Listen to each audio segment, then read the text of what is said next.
சாதாரணமாக charging capacity உள்ளது, வேகமாக ஆகக்கூடியது, மிக வேகமாக சார்ஜ் ஆகக்கூடியது அப்படின்றத நம்ம புரிஞ்சுக்கலாமா? புரிஞ்சுக்கலாம். அந்த வகையில இந்த வகையில நீங்க வந்து ஒரு ஒன் ரூஃப் சொல்யூஷன் ஆட்டும் சொல்றீங்க. நீங்களே பேனல், இன்வெர்டர், பேட்டரி கொடுக்குறீங்க. அதற்கு என்ன உத்தரவாதம்லாம் தரீங்க? இப்போ அப்கிரேட் இன்வெர்டருக்கு வந்து பாத்தீங்கன்னா ஸ்டாண்டர்டா 3 years warranty, battery 3 years warranty இருக்கு, 5 இயர்ஸ் வாரண்டி. உங்க பட்ஜெட்டுக்கு ஏத்தாப்புல நீங்க பேட்டரி வாரண்டி இது பண்ணிக்கலாம். பேட்டரி உங்களுக்கு 40 AH இருந்து 200 AH வரைக்கும் பேட்டரி இருக்கு. இது எல்லாமே உங்களுக்கு dot tubular lead acid battery தான் எல்லா மாடலுமே.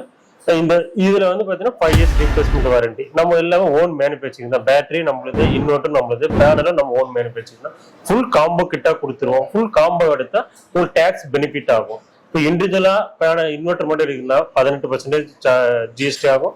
பேட்டரி இண்டிவிஜுவலா எடுத்தீங்கன்னா 28% ஜிஎஸ்டி ஆகும். பேனல் இண்டிவிஜுவலா எடுத்தா 12%. இது மூணு சேர்ந்து காம்போ எடுத்தீங்கன்னா 12% தான் உங்களுக்கு ஜிஎஸ்டி. இது ஒரு அட்வான்டேஜ்.